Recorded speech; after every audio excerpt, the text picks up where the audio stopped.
Sebahagian besar penyakit kanser paru-paru di negara ini melibatkan golongan dewasa lelaki dengan menyumbang sebanyak 95%. Jangan pandang ringan dengan kanser payudara. Bukan hanya golongan wanita, malah kaum lelaki juga terdedah kepada risiko mendapat kanser ini. Pertubuhan Kesihatan Sedunia WHO memberi amaran beban kanser global akan meningkat sehingga 77% menjelang 2050. Assalamualaikum semua. Nak tahu apa itu kanser dan macam mana ia berlaku? Jom ikuti.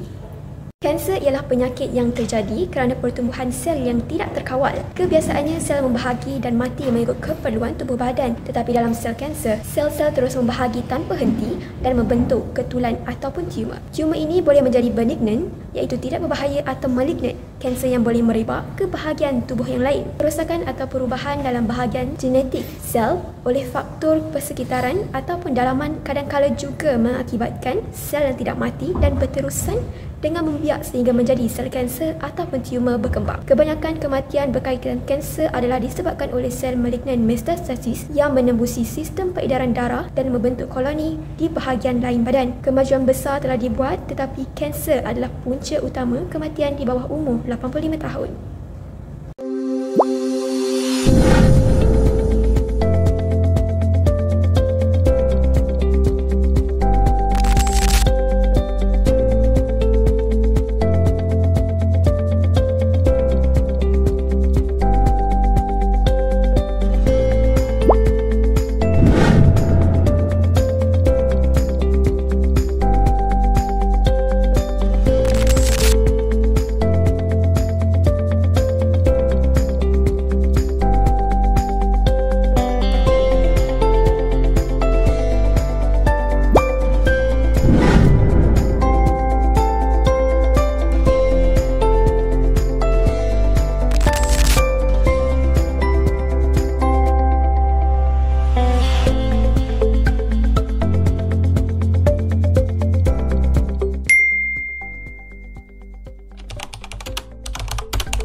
Pada hari ini salah satu daripadanya ialah ada keperluan untuk meningkatkan pengetahuan di dalam rakyat Malaysia tentang simptom-simptom awal berkaitan dengan kanser, kerana ini boleh bantu mereka mendapat bantuan rawatan secara lebih awal.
Seterusnya, kita masuk kepada jenis dan tahap kanser.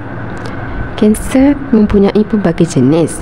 Antaranya ialah kanser payudara, kanser tulang dan tisu lembut, kanser yang berkaitan dengan darah, kanser kulit, kanser hati, kanser paru-paru, kanser hidung, kanser otak, kanser usus, kanser mulut, kanser thyroid dan kanser kepala dan leher.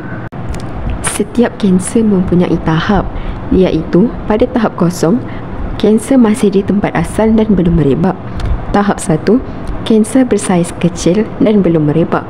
Tahap 2, kanser telah membesar tetapi belum merebak. Tahap 3, kanser telah membesar dan telah merebak ke bahagian tisu atau nodus limfa berdekatan. Dan yang terakhir iaitu tahap 4, kanser telah merebak sekurang-kurangnya ke satu organ yang lain. Seterusnya, kita beralih kepada kesan daripada kanser. Beberapa kesan sampingan kanser yang paling biasa termasuk sakit dan keletihan. Ramai penghidap kanser mengalami keletihan yang melampau akibat penyakit itu sendiri atau daripada rawatan seperti kemoterapi dan radiasi. Sakit pula bergantung pada jenis kanser dan peringkat penyakit. Kesakitan boleh menjadi sebahagian daripada pengalaman harian penghidap. Selain itu, anemia, masalah mulut, loya atau perubahan berat badan dan masalah rambut, kulit dan kuku.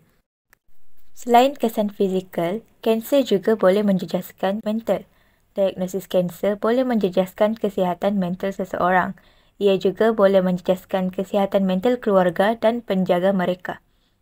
Adapun juga kesan dari segi sosial. Yang pertama, hubungan dengan orang lain.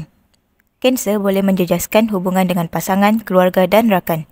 Ada yang berasa lebih rapat kerana mendapat sokongan, manakala yang lain mungkin merasakan hubungan mereka menjadi renggang kerana tekanan atau kurang persefahaman antara mereka. Seterusnya, dari segi emosi. Dari segi emosi, boleh datangnya ketakutan dan kebimbangan ataupun ketidakpastian tentang masa depan, kebimbangan tentang kematian atau ketakutan penyakit berulang sering menghantui penghidap. Hai semua, Assalamualaikum warahmatullahi wabarakatuh. Nama saya Nur Alisha binti Azhar. Hari ini saya akan memberitahukan tentang cara untuk mencegah kanser.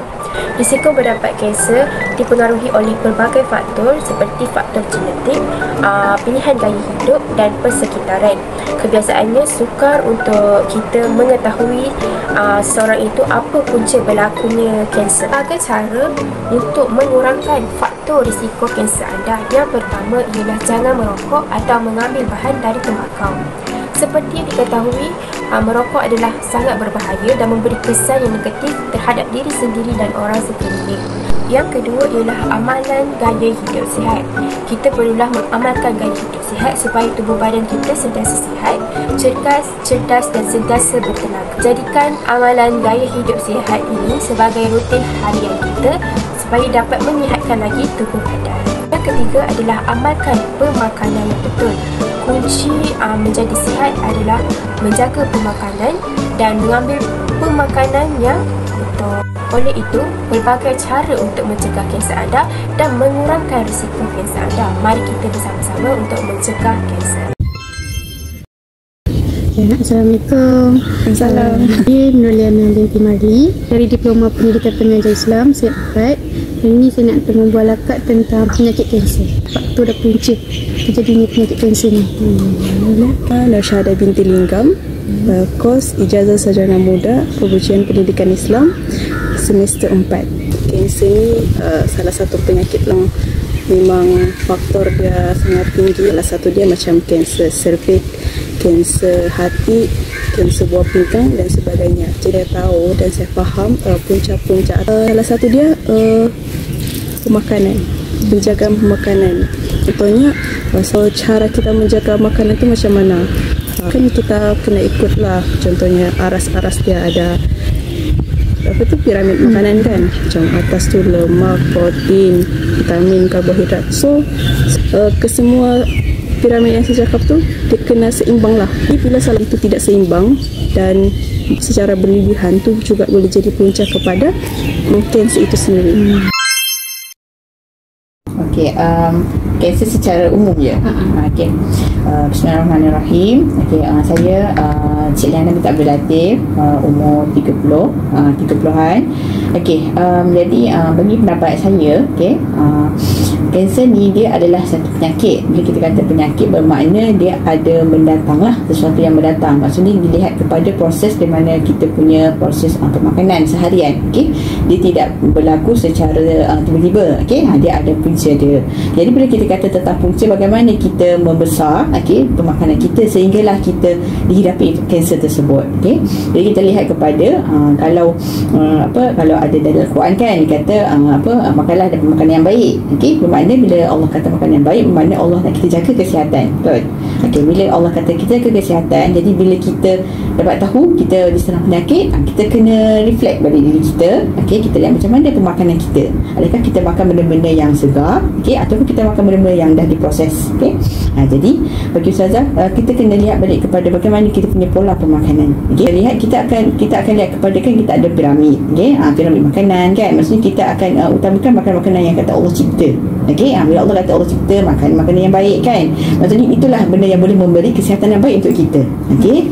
Jadi maksudnya punca ni kita lihat kepada pemakanan sihat tu, okey, yang Allah dah cipta benda tu secara apa? Secara alam semula jadi. Okey, daripada pokok kan, daripada tanah sebagainya. Jadi kita kena lebihkan makan makanan yang daripada Allah. Okey. Makanan tu yang baik untuk kesihatan.